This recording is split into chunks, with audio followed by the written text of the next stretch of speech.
proudly we hailed at the twilight's last gleaming, whose broad stripes and bright stars through the perilous fight o'er the ramparts we watched were so gallantly streaming, and the rocket's red glare, the bombs bursting in air, gave proof through the night that our flag was still there.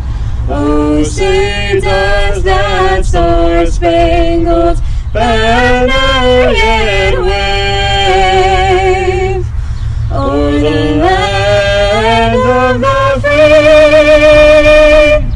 and the home of the brave.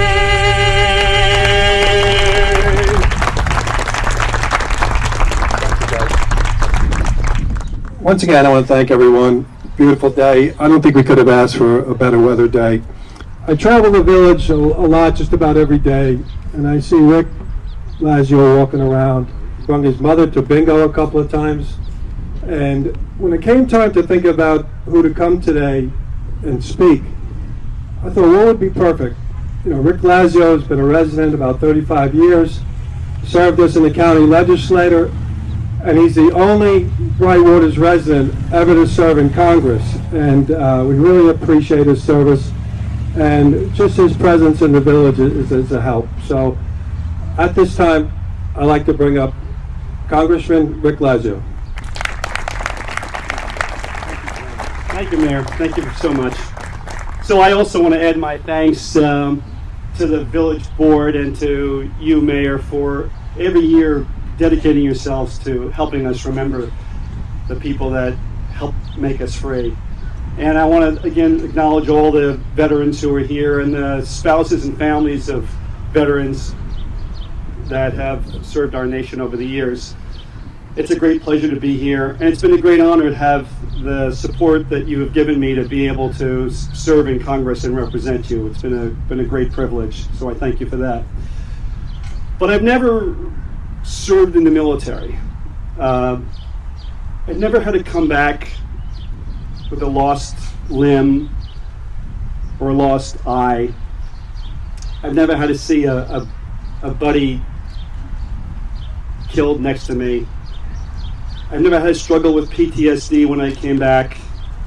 I've never had to deal with the trauma of seeing horrific acts. And I've never been a parent, thank God, of a service person, my two daughters, where you've lost somebody you've loved, a brother, a sister, a spouse, a child, sort of unimaginable pain, all in the service of America and for what we have come to believe in. So this flag that we honor is not a piece of cloth, not just a piece of cloth. It's very much a reflection and a remembrance of those people who stood up and went forward and took the risk and made the ultimate sacrifice. There's a story told by Elie Wiesel's son, and you might remember Elie Wiesel, who was a Nobel Peace Prize winner and was a Holocaust survivor, about how his son comes back from college and is beginning to brag at the kitchen table about how he was involved in protests and they burned the American flag. And he says, the son says, I never really saw my father get angry except this time. He pushed his chair back from the table and he looked, his face darkened, and he looked at me and he said, if you had been there, if you had seen the American troops coming in to liberate Buchenwald with that American flag that we looked at, if you could have seen and felt what it meant to those soldiers that lost their brothers trying to liberate us and to save us, you would never utter that foolishness. Not at my table. And the son remembers it to this day. So those are the people that we dedicate ourselves to remembering today, And that's the value of this flag. Not the cloth, but the representation of all those who have went before and have done the right thing for America and for free people everywhere. Now it's my great pleasure to introduce somebody I know pretty well.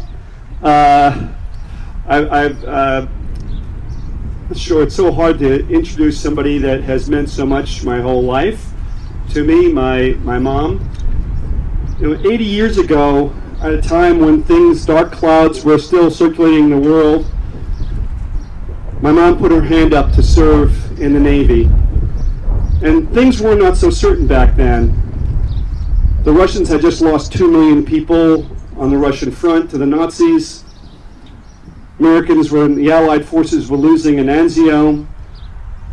There was a great concern about the future and whether or not we could hold the line. And for those people who volunteered, they were putting their hand up knowing that they were going to be seeing and experiencing some pretty tough things in all likelihood. So this 19-year-old girl steps up and puts her hand up to join this new organization called the Waves, part of the Department of Navy. For the first time, women being treated as if they were part of the Naval Reserves. So it was a groundbreaking group of women who wanted to contribute to the war effort. And back in 1944, and you'll see the paver over here with her name on it, Olive Lazio joined that group. And she has never stopped serving. And she's instilled her family with the value of service, whether it's picking up garbage, planting a tree or a flower for the community, or serving in the military. She went on and she served for literally tens of thousands of hours at Good Samaritan Hospital as a volunteer, and she continues to be a volunteer there as part of the Great South Bay Guild. So without further ado, I'd like to introduce World War II veteran and my personal hero, Olive Lazio.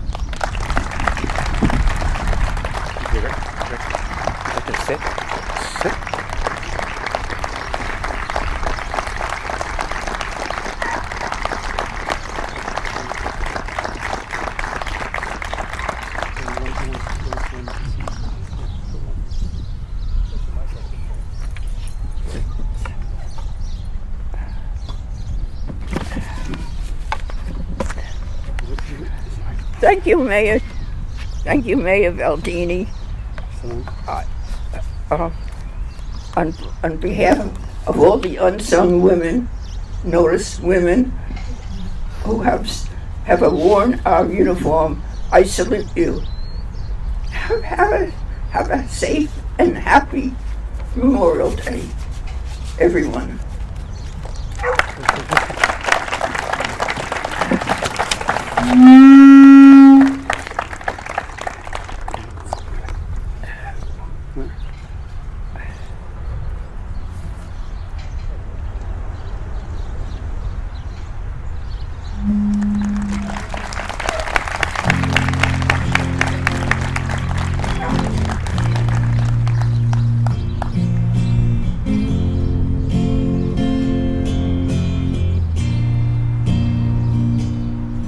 If tomorrow all things were gone, I'd work hard for my life. If I had to start again, the children and my wife. Thank my lucky stars, living here today. The flag still stands freedom.